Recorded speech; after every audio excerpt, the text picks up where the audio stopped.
시편 118편은 하나님께서 주신 승리에 대한 감사 노래, 감사시라고 할 수 있습니다. 그래서 1절에서 4절까지는 여호와의 인자하심이 영원하다라고 노래하고 있고, 그래서 여호와의 인자하심 때문에 우리가 감사한 거고, 어찌 보면 여호와의 그 인자하심이 전부입니다. 우리가 보통 하나님의 은혜라고 말하는 것이 다 거기에서 나오는 것이기 때문에 그렇습니다. 하나님 사랑, 그것이 우리의 존재 이유고 또 우리의 존재 방식이고 우리가 살아가는 능력이기도 합니다. 그러니까 오늘 이 새벽에도 주님과의 영적인 교통을 통해서, 기도를 통해서 그 하나님의 인자하심으로, 그 사랑으로 여러분의 영혼이 충만해질 수 있기를 바랍니다. 그러면 그 상태에서는 다 잘 됩니다. 모든 것이 온전하고 그렇게 믿으시고 나아가신다면 흔들림이 없을 겁니다. 그런데 그 상태가 흔들렸거나 깨졌거나 좀 다른 상태라면 빨리 노력을 해서 다시 그런 상태로 돌아올 수 있도록 하는 것이 우리가 건강하게 또 올바르게 의의 길을 가는 길이라 할 수 있습니다. 근데 사람이 살다 보면 늘 그렇게 얼마나 늘 평안하고 하나님의 사랑을 받으면서 그 풍성한 속에 살면 좋겠습니다만 그렇지 못하는 일들이 많습니다. 그런 것이 우리 인생의 고통이죠. 그런 고통이 다 없어지는 것은 예수 그리스도께서 재림하시는 날 이루어질 수 있다고 그렇게 말할 수밖에 없습니다. 이 세상에 사는 동안에는 좋을 때, 온전할 때가 잠깐인 것 같고 나머지는 항상 줄타기처럼 불안불안하고 또 왔다 갔다 이렇게 할 수밖에 없죠. 그럼에도 불구하고 우리가 늘 하나님의 이 인자하심을 기억하고 또 기억하고 해서 그 은혜 안에, 그 사랑 안에 머무르려고 할 때 우리가 영적으로나 또 우리의 인생이나 모든 면에서 건강할 수 있고 또 바르게 살아갈 수 있게 된다고 봅니다. 자, 5절에서 9절에 고통 중에 하나님께 기도했고 하나님이 응답하셨다. 그러니 감사하다. 이게 하나님의 사랑이다라고 말하면서 특히 더 친근감 있게 묘사하는 건 하나님이 내 편이 돼주셨다라고 말합니다. 그러니까 얼마나 지금 하나님이 내 편이 돼주셨다라고 고백하는 그 말 속에 하나님의 영원한 사랑, 그분의 인자하심이 물씬 느껴지죠. 하나님은 여러분 편입니다. 다 각자가. 그래서 인생은 보면은 여러 사람이 있고 여러 사람과 잘 지내고 또 뭐 서로 맞춰가면서도 지내야지만 최종적으로는 나하고 하나님밖에 없습니다. 그래야 돼요. 나하고 하나님과의 관계 속에서 내가 존재해야지, 그 관계로 인해서 내가 설 수 없다면 못 서는 겁니다. 다른 사람들과의 관계, 또 여러 내게 주어진 인생과의 관계 속에서 그런 것에 의해서 내가 지탱하고 서 있게 된다면 나는 흔들릴 수밖에 없습니다. 그러니까 이런 것들은 부수적으로 나를 지탱해주는, 혹은 나도 그것들에게 지탱하지만 그것들도 나를 지탱하는 존재이지만 유일하게 내가 지탱해서 설 수 있는, 다 모든 나를 지지하던 그 기둥들이 다 없어져도 하나님이라는, 하나님과 나와의 관계의 기둥이라는 거 하나만 있어도 나는 흔들리지 않고 서 있다면 내가 지금 제대로 서 있는 거라 볼 수 있어요.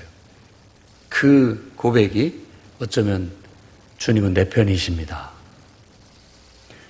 그러니까 여러분과 하나님 사이, 그리고 그 외에 심지어 목사라 할지라도 아닙니다.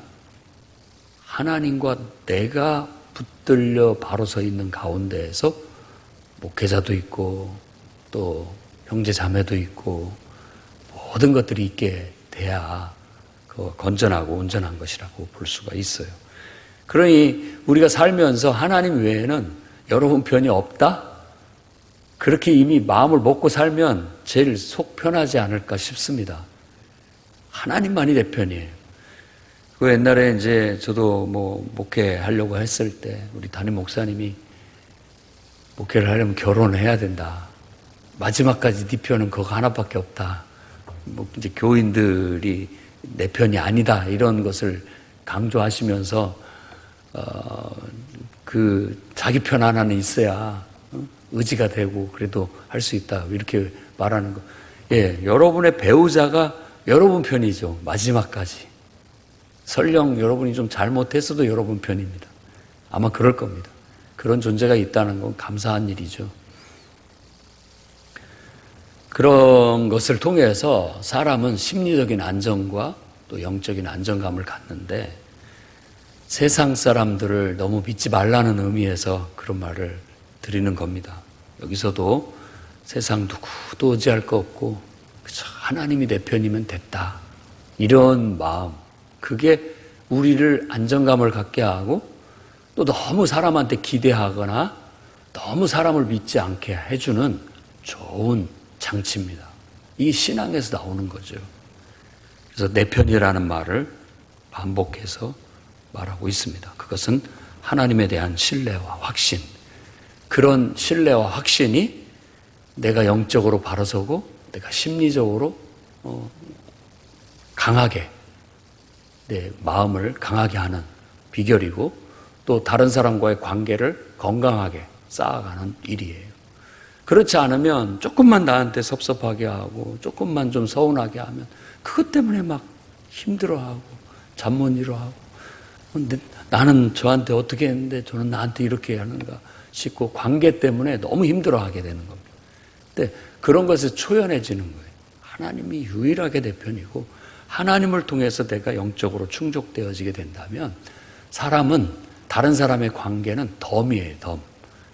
그냥 그렇게 여기고 하나님이 붙여주신 함께 살라고 또 사랑을 나누라고 서로 돕고 살라고 보내주신 영혼이다. 이렇게 생각하면 좋겠습니다. 그렇게 강조하는 이유는 사람 마음이 그렇게 안 되니까 이렇게 자꾸 강조를 하는 겁니다. 자꾸 사람을 의지하게 되고 사람에게 기대하게 되고 또 그런 속에서 뭔가를 충족받고 살아가기 때문에 어떤 사람과의 관계의 변화 또 어떤 이런 것들이 사람을 힘들게 하는 것은 어쩔 수 없는 바이죠.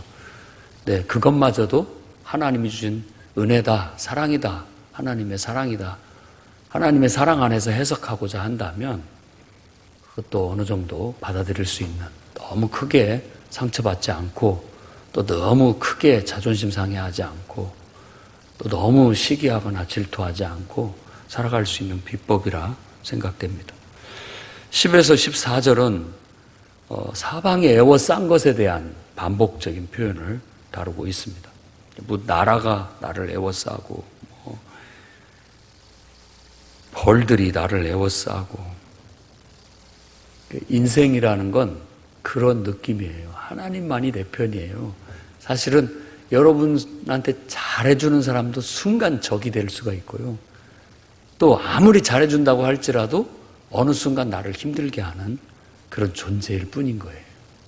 다 이게 반반입니다. 반반. 나한테 좋은 점도 주지만 해도 주는 거예요. 해도. 근데 그게 나쁘냐? 아니요. 나쁘지 않습니다. 좋은 것만 주는 것이 좋은 것도 아니라는 뜻이에요. 다 좋은 점, 나쁜 점. 그러니까 유익한 것과 해로움을 함께 다 있는 것이 건전한 거예요. 그러니까 우리의 태도에 달려 있는 겁니다. 너무 무결점, 또 한번 어떤 실수도 하지 않고 온전하고 항상 나한테 도움이 되는 내 편은 하나님밖에 없는 거고 그 외에는 주고받는 거예요. 서로. 유익도 주고 해로움도 주는 거고요. 또 나도 유익함을 받기도 하고 해로움도 받기도 하고 그러면서 사는 거지 이 세상에서 뭘 더 기대합니까, 여러분? 하나님밖에 없습니다. 여러분이 기대하는 것은 온전하시고 변함없으시고 정말 사랑이 풍성하시고 진실하신 그 하나님 외에 우리가 믿고 의지할 존재는 없습니다. 인간은 의지할 존재가 아니라 사랑할 존재라고 늘 얘기하잖아요. 사랑이라는 것은 좋은 것만 말하는 게 아닙니다. 좋은 것만 말하는 게 아니라 서로 주고받는 거예요. 도움도 주고 또 해로움도 주고 또 도움도 받고 또 해로움도 받고 서로 그러면서 사랑하는 거예요. 그러니까 누구 때문에 내가 힘들어 본 적이 없다 하면 진짜 사랑하는 게 아닌 것이죠. 내가 누군가한테 힘들게 한 일이 없다? 그것도 진짜 사랑하는 게 아닙니다. 왜냐하면 진실하게 사랑을 하다 보면 다 그렇게 저렇게 다 얽히게 돼 있는 거예요. 그러니까 싸워보지 않은 친구는 진짜 친구가 아니라고 하잖아요. 그러면서 적절히 맞추는 법을 배우는 거고 이렇게 하는 거예요. 만일 우리 자녀들이 상처받기를 원치 않는다고 한다면 세상에 내보낼 수가 없습니다. 집에서 끼고 살아야죠. 어떻게 합니까? 세상은 험하고 거칠고 충분히 상처를 받을 수 있는 곳인데 세균이 득실득실하고 병이 득실득실하고 악이 득실득실한 세상 속에 내놓으려면 어떻게 내놓습니까? 그런데 그런 속에서도 이겨낼 줄 알고 살아갈 수 있게 만드는 거, 그게 이제 인생을 건강하게 살아가게 하는 것처럼 하나님께서도 이 인간이 타락한 이후 그 죄로 인하여 이 세상이 악해진 이 세상 속에서 하나님을 붙잡고 신뢰하고 사는 법을 배우게 하는 것 같아요. 인생을 통해서. 오늘 또 늘 사람 때문에 또 일 때문에 여러분의 인생 때문에 다 복잡하고 힘들지만 하나님의 인자하심 안에서 다시 사방에 애워싼 그런 애워쌈에서부터 벗어나서 하나님을 붙잡고 거기에서 건져 구원받아서 하나님의 인자하심 속에 잠시라도 휴식을 얻고 쉼을 얻고 또 재충전돼서 거칠고 험한 세상에 나아가서 당당하게 또 살아가시기를 바랍니다. 15절에서 24절에는 그래서 의인들이 기뻐하고 또 구원하심을 선포하고 감사한다라는 말을 고백하고 있습니다. 그래서 감사하죠. 나라가 에워싼 듯하고 사방이 나를 둘러치고 있는데도 불구하고 하나님께서 하나님을 붙잡고 하나님을 신뢰하고 하나님만이 유일하게 내 편이다라고 믿고 살아가면서 꿋꿋하게 좋은 거 나쁜 거 희노애락을 다 극복하고 어려움도 극복하고 또 나아가고 하나님의 도움을 받아서 그런 데서 구원을 받은 그런 의인들은 기뻐한다. 즐거워하고 기뻐한다라는 고백을 담고 있어요. 그러니까 이것은 하나님을 통한 승리를 경험한 자의 즐거움과 행복이죠. 하나님을 믿는 믿음으로 나를 위로하고 나 자신이 어떤 나의 한계에서 벗어나는 내 감정에서 벗어나고 내 욕망에서 벗어날 줄 알고 또 늘 거짓 때문에 유혹에서도 벗어나게 되고 또 막 악의적이고 미워하고 이런 그런 감정에서도 벗어나고 내 마음을 바르게 붙잡고 올바른 길로 나아갈 수 있도록 이끄는 것. 그래서 정말 의의 길로, 의의 문으로 들어갈 수 있고 그 길이 곧 하나님의 길, 하나님의 문, 그 문으로 들어갈 수 있는 그런 자신의 통제력. 그 속에서 우리는 승리를 경험하게 되고 그 승리는 우리에게 묘한 기쁨과 정말 어떤 신성한 행복을 누리게 하는 것이라고 할 수 있습니다. 거기에서 이제 22절, 23절이 나옵니다. 건축자가 버린 돌이 집 모퉁이의 머릿돌이 되었나니. 우리가 신약 성경에서 많이 보는 유명한 말씀이죠. 건축자의 버린 돌이 집 모퉁이의 머릿돌이 되었다라고 하는 그런 말을 합니다. 이것은 곧 이제 신약 성경에서는 예수 그리스도의 죽음과 부활, 그러니까 수치, 고난과 부활의 영광을 묘사하기 위해서 쓰여진 겁니다. 그러니까 이것도 마찬가지예요.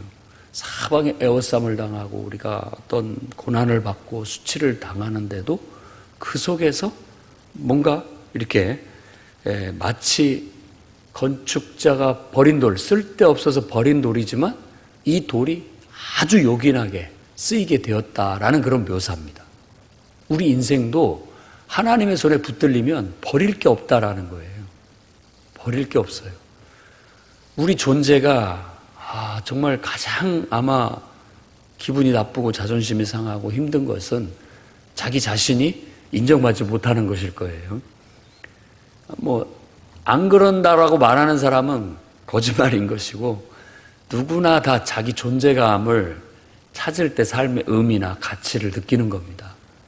내가 존재하는 이유, 내 존재하는 가치감, 존재감을 느낄 때 그 속에서 내 마음이 평안해지고 흡족함을 얻게 되는 것이죠.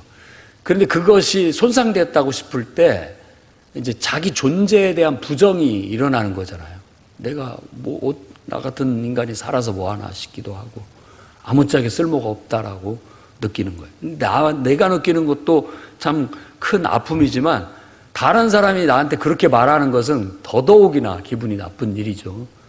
쓸모없는 존재라느니, 아무짝에 쓸모가 없다더니, 도움이 안 된다는, 해만 된다든지, 뭐 하나 잘하는 게 있냐, 이런 식의 어필을 듣게 된다면 인간은 그야말로 그냥 저기 한없이 작아지고 한없이 어디론가 도망치고 싶고 숨고 싶고, 이런 심리가 금세 찾아옵니다. TV 보니까는 그 광고 선전에 은행 대출 받으러 갔다가 이렇게 물어볼수록 결국은 볼펜에 매달리는 그런 모습을 보여줘요. 그렇게 작아지는 거예요, 사람이. 초라해지고. 그야말로. 그게 건축자의 버린 돌의 느낌이라고 한다면, 그런 존재를 하나님께서는 요긴하게 가치 있고 의미 있게 들어 쓰신다라는 게 모퉁이 돌이 되게 하시는 거예요. 이 모퉁이 돌은 돌에 있어서도 아주 모든 것을 지탱해 주는 돌이에요. 그래서 어떤 때는 머릿돌이라고 번역한 적도 있죠. 다 돌을 쌓지만 그 돌을 마지막으로 딱 지탱해 주는 돌이 끼어야 이게 힘을 딱 받아서 온전하게 지탱이 되는. 그래서 이 모퉁이 돌이. 그러니까 다 세웠지만 이게 그냥 두면은 쓰러지니까 개임돌 같은 거죠. 딱 하나를 탁 끼워 넣어주면 짱짱하게 모든 게 딱 서는 거예요. 아주 요긴하게 쓰여진다라는 그런 의미를 갖고 있습니다. 하나님을 의지하고 나아가는 그런 자, 하나님을 통해서 승리를 얻는 자들은 바로 이렇게 쓸모없이 낮아진 것 같지만 오히려 정말로 요긴하게 하나님 앞에 붙들려 쓰임받는 가치 있고 의미 있는 인생이 된다라는 거예요. 그게 바로 이 시편의 의미를 예수 그리스도께서 마가복음 12장에 이제 포도원의 농부의 비유를 들으면서 결국은 세를 줬는데 세는 바치지 않으니까 계속 종들을 보내서 그 세를 받으려고 했는데 다 죽여요. 아들은 그러지 않겠거니 하고 아들을 보냈는데 아들마저도 죽였다라고 하면서 유대인들이 결국 메시아인 예수 그리스도를 알아보지 못하고 건축자들이 버린 돌처럼 버렸다라는 그런 의미로 이 말씀을 인용해서 설명을 합니다. 그러나 하나님께서 그를 죽은 자 가운데서 살리심으로써 머릿돌이 되게 하셨다라는 걸 강조하고 있고, 에베소서나 베드로서도 이런 말씀의 의해서 예수님을 에베소서에서도 머릿돌이라고 그렇게 사도들과 선지자들의 터 위에 우리가 세워졌고 예수 그리스도는 우리의 머릿돌이다라고 묘사하고 있고, 베드로전서에서도 예수님은 보배로운 산 돌이다라고 그렇게 말하고 있으면서 이 돌, 베드로전서 2장 7절 8절에 모퉁이 머릿돌을 이 시편 구절을 인용하면서 이 돌에 부딪히는 자, 걸려 넘어지는 자에 대한 얘기를 하는 겁니다. 부딪힌 자는 깨질 것이고 걸려 넘어지는 자는 그건 실족하게 될 것이다. 그러니까 예수 그리스도를 믿지 않는 자들에 대한 그런 이야기, 예수 그리스도를 받아들이지 못하고 불순종하는 자들에 대해서는 바로 그들이 이 돌에 부딪히는 자요 걸려 넘어지는 자일 뿐이다라고 얘기를 하고 있는 겁니다. 여러분은 예수 그리스도를 정말 보배로운 산 돌로 받아들인 아주 지혜롭고 총명한 자들입니다. 인생에 그야말로 수지 맞은 거고 가장 지혜롭고 총명한 그걸 택한 분들이니 복된 사람들입니다. 25절, 26절은 기도가 나오는데 이제 구원하소서 여호와여 우리가 구하옵나니 이제 형통하게 하소서. 여호와의 이름으로 오는 자가 복이 있으며 우리가 여호와의 집에서 너희를 축복하였도다. 어디서 좀 들어본 듯한 내용 아닙니까? 이제 구원하소서. 호시아나, 호산나, 히브리어는 호시아나 이런 말인데 호산나. 여호와의 이름이라고 했지만 다윗의 자손이요. 이런 식으로 이어지고 있죠. 호산나라는 말은 이제 구원하소서. 지금 우리를 건져 주십시오. 이런 뜻입니다. 우리를 구원해 주십시오. 이게 예수께서 예루살렘 성에 마지막 한 주간을 위해서 입성하실 때 있었던 일이죠. 마태복음 21장 4절에서 9절에 나타난 내용입니다. 호산나 다윗의 자손이여 찬송하리로다 주의 이름으로 오시는 이여 가장 높은 곳에서 호산나라고 하면서 종려나무 가지를 흔들면서 왕의 입성을 노래했던 그 장면을 복음서에 기록하고 있죠. 그때 인용했던 노래가 바로 이 노래입니다. 이제 구원하소서. 이 구절이에요. 호산나. 그것이 스가랴서 9장 9절에 나귀를 타고 오신 왕에 대한 애언과 합쳐져서 바로 마태복음 21장에 그 내용을 담고 있어서 이 시편도 118편도 메시아 시로 유명한 시가 되었습니다. 건축자의 버린 돌 그리고 이제 구원하소서 이 호산나라고 하는 내용 때문에 이게 바로 예수 그리스도의 순환, 고난과 부활의 예언이 담겨져 있는 내용이구나 라는 걸 알 수 있습니다. 마지막으로 27절 29절에는 여호와께 감사해라 그의 인자하심이 영원하다 다시 한번 앞에 반복을 하면서 마무리를 하고 있습니다. 오늘도 여호와의 그 인자하심 그 사랑 안에 여러분 거하시고 하나님이 여러분에게 유일한 여러분의 편이라는 것 그 외에는 아무리 내 편이라고 와서 충성서약을 해도 내 편은 아니라는 거. 이미 마음을 그렇게 먹으십시오. 그런다고 사람을 불신하라는 게 아니에요. 믿지 말라는 거지. 사랑하십시오. 사랑은 서로 좋고 나쁜 걸 주고받으면서 함께 살아가는 걸 말합니다. 좋은 것만 쏙쏙 빼먹으면 그건 진정한 사랑이 아닌 거예요.